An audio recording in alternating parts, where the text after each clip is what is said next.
নমস্কার বন্ধুরা, রাইট পাথের তরফ থেকে আজকের সমস্ত গুরুত্বপূর্ণ কারেন্ট অ্যাফেয়ার্স নিয়ে আমি হাজির হয়েছি, যেগুলি রেলওয়ে, এসএসসি, ব্যাংকিং এবং অন্যান্য বিভিন্ন রাজ্যের পরীক্ষার জন্য গুরুত্বপূর্ণ। ভিডিওটি শেষ পর্যন্ত দেখুন, চ্যানেলটিকে সাবস্ক্রাইব করুন ও বেল আইকন প্রেস করে দিন, যাতে প্রতিদিনের কারেন্ট অ্যাফেয়ার্স আপনারা মিস না করেন।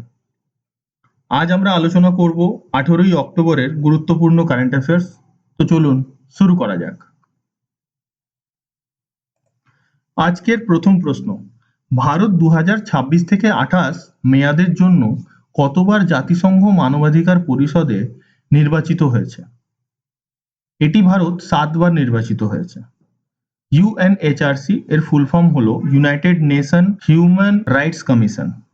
এর সদর দপ্তর হলো জেনেভা, সুইজারল্যান্ডে এবং ইউএনএইচআরসি প্রতিষ্ঠিত হয়েছিল 2006 সালে। পরের প্রশ্ন হলো 2025 সালে আইএনএস সহ্যাদ্রি অংশগ্রহণ করেছে প্রথমবার আয়োজিত ইন রোকেন দ্বিপাক্ষিক নৌ মহড়ায়। এই মহড়া কোন কোন দেশের মধ্যে হয়েছে? এর সঠিক উত্তর হলো ভারত এবং দক্ষিণ কোরিয়া। আপনারা ডান দিকে ছবি দেখতে পাচ্ছেন ইন রোকেন দ্বিপাক্ষিক নৌ মহড়ার।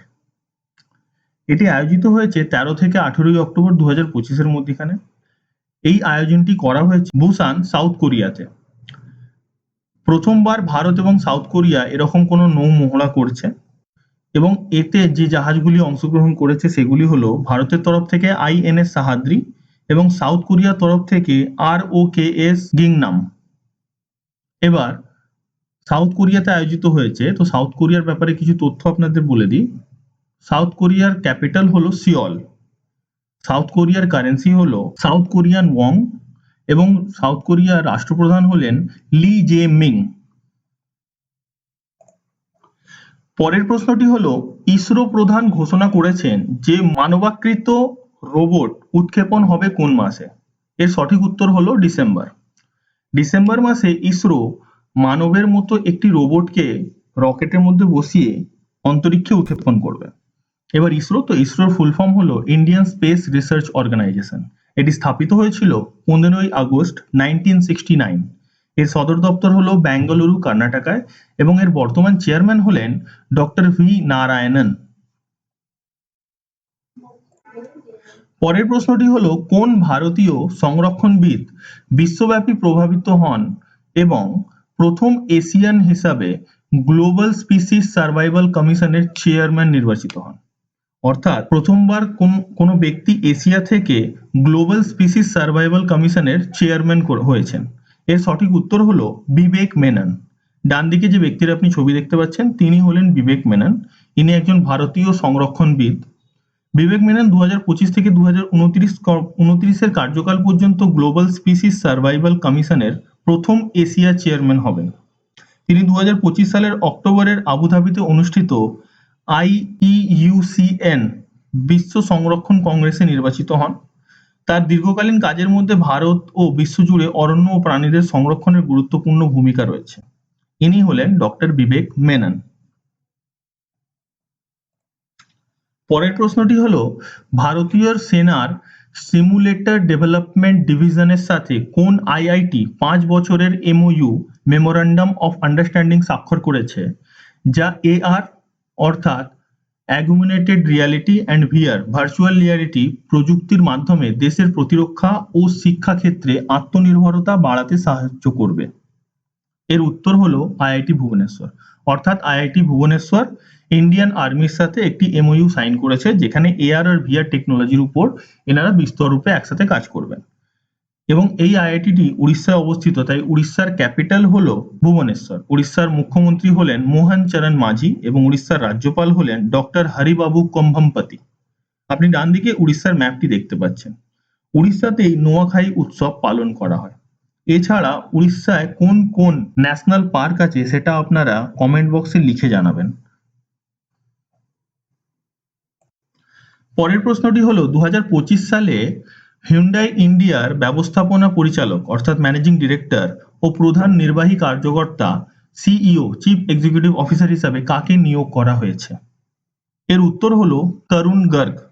আপনি ডান দিকে যে ব্যক্তির ছবি দেখতে পাচ্ছেন তিনি হচ্ছেন তরুণ গর্গ। ইনি বর্তমানে হিউন্ডাই ইন্ডিয়ার MD এবং CEO হিসাবে নিযুক্ত হয়েছেন।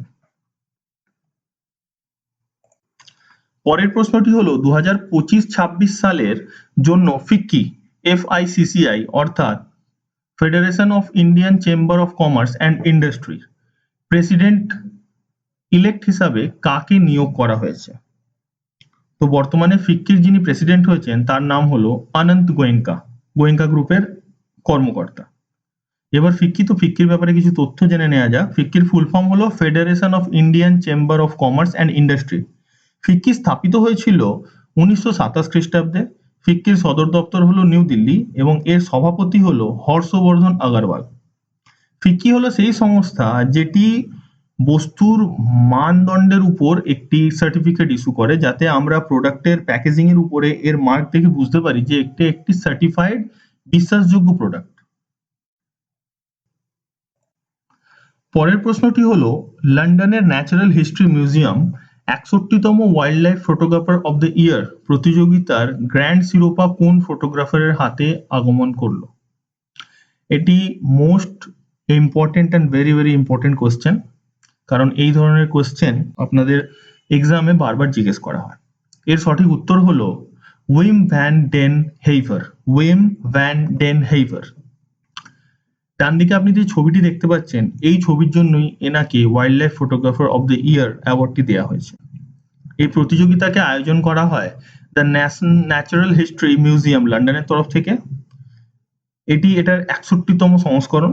এর বিজয়ী হয়েছেন সাউথ আফ্রিকার ফটোগ্রাফার উইম ভ্যান ডেন হেইভার এবং পুরস্কারপ্রাপ্ত এই যে ছবিটি তার নাম হলো পরিত্যক্ত নামিবিয়ার খনি নগরের বিরল বাদামি হায়নার মর্মস্পন্দনকর মুহূর্ত ধারণ। এটি একটি হায়না যেটি একটি নামিবিয়ার খনির অ্যাবেন্ডেন্ড খনির বাইরে পাওয়া গেছিল। তো এই ছবিটি পেয়েছে wild life photographer of the year award.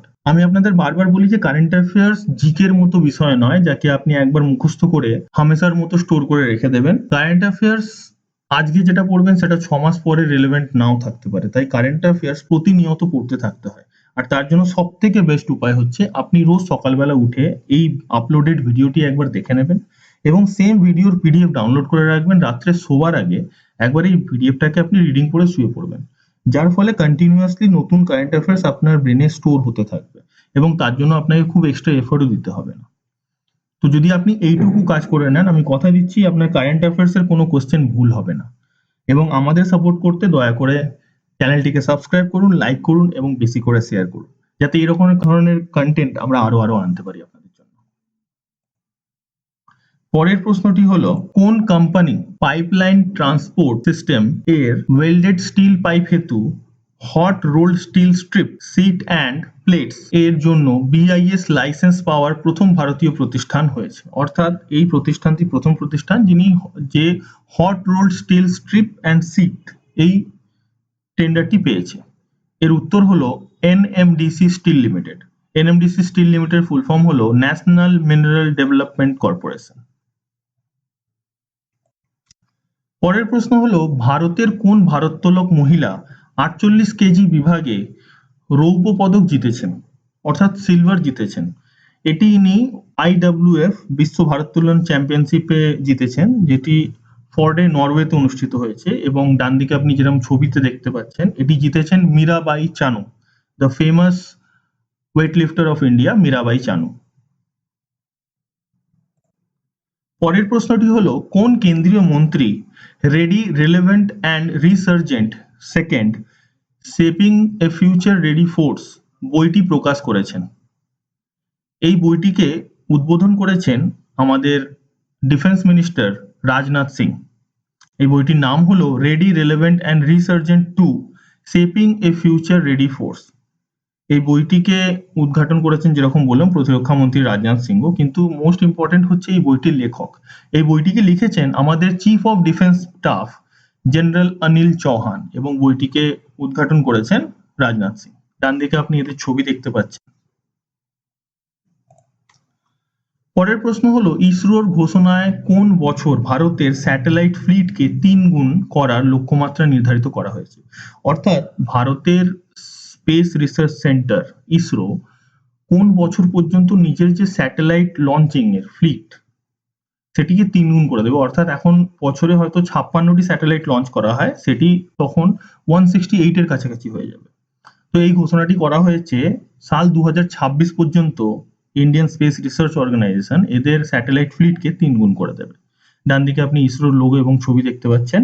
ISRO প্রতিষ্ঠিত হয়েছিল 15ই আগস্ট 1969 খ্রিস্টাব্দে। এর সদর দপ্তর হলো বেঙ্গালুরু, কর্ণাটকা এবং এর বর্তমান সভাপতি হলেন ডক্টর ভি নারায়ণন। আমি আপনাদের বলবো ইসরোর ফুল ফর্মটি প্লিজ কমেন্ট বক্সে লিখে জানাবেন, যাতে আপনি ভালোভাবে ইসরোর ব্যাপারে আরো কিছু তথ্য জানতে পারেন নিজে থেকে সার্চ করে। এবারে আজকের হোমওয়ার্ক কোয়েশ্চেন।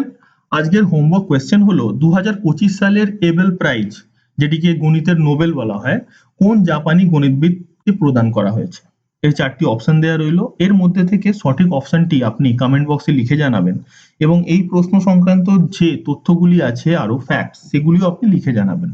যদি আপনি এর উত্তর না জানেন তাহলে আপনি আমাদের গতকালের ভিডিওটি দেখে নেবেন অথবা গুগল সার্চ করে নেবেন, কিন্তু অবশ্যই সঠিক উত্তর তথ্যের সাথে লিখে জানাবেন, কারণ আপনি একবার যেটা লিখে দেবেন সেটা আপনি সহজে ভুলবেন না। এবারে কালকের হোমওয়ার্ক কোয়েশ্চেন, তার উত্তর। গতকালের হোমওয়ার্ক কোয়েশ্চেন ছিল অসম সরকার কোন ভাষা শেখানোর জন্য chief ministers foreign language initiative for global human talent চালু করেছে? এর সঠিক উত্তর হলো জাপানি ভাষা শেখানোর জন্য। রাইট পাথের তরফ থেকে এটা ছিল আজকের মোস্ট ইম্পর্টেন্ট কারেন্ট অ্যাফেয়ার্স।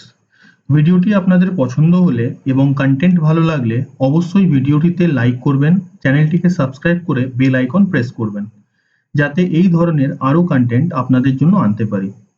ভিডিওটি কেমন লাগলো সে বিষয়ে অবশ্যই নিজের মতামত কমেন্ট বক্সে জানাবেন এবং ভিডিওটি পছন্দ হলে নিজেদের বন্ধু এবং এডুকেশন গ্রুপগুলিতে শেয়ার করবেন, যাতে এই ভিডিও দেখে অন্যরাও উপকৃত হতে পারে।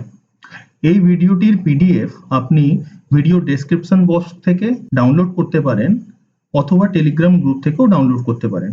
টেলিগ্রাম গ্রুপের লিংক ভিডিওর ডেসক্রিপশনে দেওয়া আছে, যেখানে আপনি অন্যান্য সমস্ত পরীক্ষা সম্পর্কে আপডেট এবং ফ্রি কন্টেন্টও পেয়ে যাবেন। লেটেস্ট আপডেটের জন্য অবশ্যই আমাদের রাইট পাথের ফেসবুক পেজ এবং ইনস্টা পেজকে ফলো করতে ভুলবেন না। ইনস্টা ও ফেসবুক পেজের লিংক আপনি ডেসক্রিপশন বক্সে পেয়ে যাবেন। আজকের মতো এটুকু। আবার কাল দেখা হবে কালকের মোস্ট ইম্পর্টেন্ট কারেন্ট অ্যাফেয়ার্স নিয়ে। নিজেদের খেয়াল রাখুন এবং পড়াশোনা ভালোভাবে চালিয়ে যান। জয় হিন্দ।